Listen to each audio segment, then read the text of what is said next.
है गाइस, तो ये अपना पार्ट सेकंड है। पार्ट फर्स्ट में मैंने ये जो डायग्राम था ट्रांसमिशन ऑफ इम्पल्स, इसे एक बार एक्सप्लेन कर दिया था, लेकिन एक बार मैं फिर से कर देती हूँ। देखो, ये वाला क्या है, एक्सॉन है, ये एक्सॉन टर्मिनल है, यहाँ से कैल्शियम आयन अंदर आएंगे, ये जो है वो सिनेप्टिकल वेसल है। सिनेप्टिकल वेसल ये क्या है, ये न्यूरोट्रांसमीटर है। ये प्री सिनेप्टिकल मेम्ब्रेन है।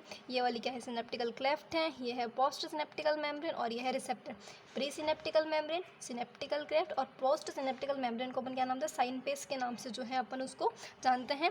अब ये एक्सॉन, ये वाला पार्ट जो होता है न्यूरॉन का, इसे एक्सॉन बोलते हैं। ये वाला जो है ये एक्सॉन टर्मिनल है, ये जैसे कि दिख रहा है। और ये सिनेप्टिकल नोब, यानी कि सिनेप्टिकल नोब को और ज़्यादा जूम किया तो ये ऐसा कुछ स्ट्रक्चर यहाँ पे बन गया है। ठीक है, अब अपन उसको पूरा डिटेल में पढ़ते हैं कि भाई कैसे जो है वो सिग्नल जाते हैं, कैसे कैसे ही अगर अपन को कुछ भी चोट लग जाती है तो तुरंत पता चल जाता है कि यहाँ पे चोट लगी है। तो ये सारा अपन को यहाँ पे पढ़ना है। ठीक है, अगर आपको समझने में कुछ भी दिक्कत हो रही है तो आप कमेंट करके मेरे को बता सकते हैं, तो मैं आपको जो है जल्दी से जल्दी उसका सॉल्यूशन जो है मैं तुरंत दे दूँगी। ठीक है, तो कुछ भी समझ में नहीं आता है तो मुझे क्या करना है, कमेंट सेक्शन में कमेंट करके बता देना, ये आपका राइट है।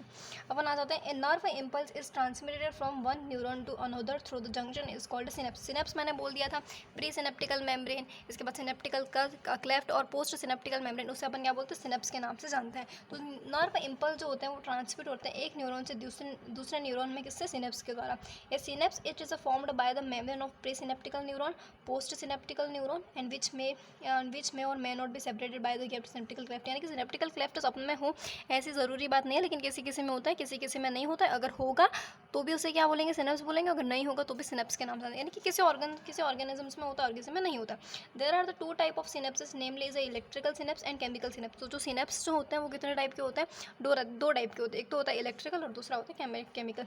And electrical synapse is the membrane of the pre and post synapse neuron are very closed approximately. तो जो इलेक्ट्रिकल वाले में होता है उसमें क्या होता है, सिनेप्टिकल क्लेफ्ट नहीं होता है, इसकी वजह से ये दोनों क्या होते हैं, बहुत ज़्यादा पास पास होते हैं।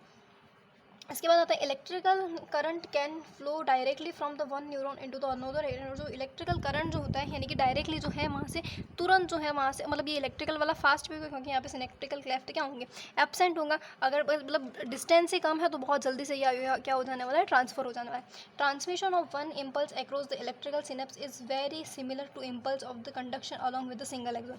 यानी क्या क्या होता है, यहाँ पे सिंगल एक्सॉन से ज़्यादा जो ट्रांसमिशन होता है इम्पल्स का वो बहुत ज़्यादा सिमिलर होता है। किसके सिमिलर होता है, सिंगल एक्सॉन के द्वारा। ठीक है, impulse transmission across the electrical synapses is always faster, यानी कि जो इलेक्ट्रिकल वाला होगा, मैंने पहले ही बता दिया है, वो हमेशा फास्टर होगा किससे, केमिकल वाले से। Electrical synapses are rare in our system, यानी कि जो अब हमारी जो सिस्टम है, हमारे सिस्टम के अंदर कौन सा होता है, केमिकल वाला होता है। लेकिन इलेक्ट्रिकल वाला जो होता है वो हमारे बॉडी के अंदर क्या होता है, बहुत ही ज़्यादा रेयर होता है। At the chemical synapsis the membrane of pre and post synaptical cleft. तो यहाँ पे वहाँ पे उसमें क्या होता है, प्री और पोस्ट सिनेप्टिकल क्लेफ्ट होते हैं, वो वहाँ पे प्रेजेंट होते हैं। किसके अंदर प्रेजेंट होते हैं, तो केमिकल वाले के अंदर वहाँ पे प्रेजेंट होते हैं। Chemicals called neurotransmitter are involve in the transmission of impulse at the synapse. मैंने न्यूरोट्रांसमीटर्स के बारे में बताया था। ठीक है, तो न्यूरोट्रांसमीटर वहाँ पे क्या होता है, जो केमिकल वाला होता है वहाँ पे न्यूरोट्रांसमीटर होते हैं जो इवॉल्व होते हैं ट्रांसमिशन ऑफ इम्पल्स, यानी कि इम्पल्स को पहुँचाने के लिए सिनेप्सिस द्वारा वो यहाँ पे काम आते हैं। तो axon terminal contain vessels and which this neurotransmitter. तो वहाँ पे क्या होता है, सेमिनल वेसल्स होते हैं जिसके अंदर क्या होता है, न्यूरोट्रांसमीटर्स, यहाँ पे जो केमिकल होता है वो अपन को देखने को मिलता है।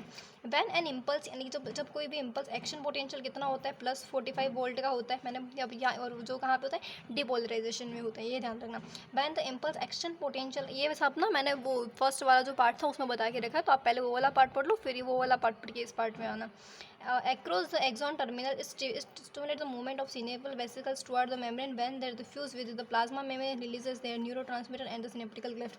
तो क्या होता है, जब एक्शन पोटेंशियल जनरेट होता है एक्सॉन टर्मिनल में, तो it stimulate the movement synaptical vessels. So synaptical vessels के अंदर क्या होता है, मूवमेंट होता है टुवर्ड्स द मेम्ब्रेन, यानी कि वो मेम्ब्रेन के टाइप पे वहाँ पे क्या होता है, कुछ मेम्ब्रेन के टाइम पे वहाँ पे कुछ मूवमेंट होता है। They fuse with the plasma membrane, और प्लाज्मा मेम्ब्रेन के साथ वो फ्यूज़ करेंगे जहाँ पे कैल्शियम आयन आएंगे वहाँ पे। रिलीज देयर न्यूरोट्रांसमीटर, और न्यूरोट्रांसमीटर को क्या करेंगे, रिलीज करेंगे, सिनेप्टिकल क्लेफ्ट तक आ जाएगा। The release neurotransmitter blind with their and the specific receptors. और अपन ने देखा था कि जो पोस्ट वाला जो था, पोस्ट जो मेम्ब्रेन थी वहाँ पे क्या था, रिसेप्टर्स थे, तो वहाँ पे रिसेप्टर्स में जाएंगे, present on the post synaptical membrane. और ये वहाँ पे कहाँ पे प्रेजेंट होती है, तो पोस्ट सिनेप्टिकल मेम्ब्रेन है वहाँ पे ये प्रेजेंट होती है। The binding open in ions channel allowing the entry of ions, यानी कि वो फिर क्या होगा, वहाँ से आयंस आएंगे और कौन से आयन आएंगे, मैंने पहले ही बता दिया, कैल्शियम आयन आएंगे which is can generated the new potential, और जो न्यू पोटेंशियल जनरेट करेंगे, एक सिग्नल वहाँ से चला गया, फिर जो है वो कैल्शियम आयन वहाँ से आएंगे और फिर न्यू सिग्नल को वहाँ पे क्या करेंगे, जनरेट करेंगे। एंड पोस्ट सिनेप्टिकल, और वो कहाँ पे होगा, पोस्ट सिनेप्टिकल क्लेफ्ट में होगा। द न्यू पोटेंशियल डेवलप में भी आइदर द एक्सिटरी और इनहिबिटरी, तो जो न्यू पोटेंशियल हो गया तो एक्सिटरी भी हो जाएगा या फिर इनहिबिटरी भी हो सकता है। एक्सिटरी यानी कि भाई बढ़ाएगा और इनहिबिटरी क्या करेगा, थोड़ा कुछ रोकने का काम करेगा, तो न्यू पोटेंशियल होगा या तो एक्सिटरी भी हो सकता है और इनहिबिटरी भी हो सकता है। ठीक है, तो ये वाला जो था, ये वाला पार्ट फर्स्ट, यानी कि थोड़ा मतलब अगर मैं चाहती तो उसी वीडियो में कवर कर सकते थे, लेकिन वो कुछ ड्यू टू सम रीजंस की वजह से वो रह गया। तो अगर आपको कुछ भी दिक्कत होती है तो मुझे बता देना, और अगर कुछ भी आपको ऐसा लगता है कि नहीं समझ में आया, ये नहीं समझ में आया, तो आप मेरे को कमेंट सेक्शन में जाके आप मेरे को बता सकते हो। तो ये वाला वीडियो खत्म हो, इसका जो पार्ट सेकंड आएगा ना, वो ना ब्रेन के बारे में आने वाला है। तो ब्रेन वाला जो है मैं सोच रही हूँ कि एक साथ ही पढ़ा दूँ तो भी, और अगर अलग पार्ट में पढ़ा तो भी। Thank you.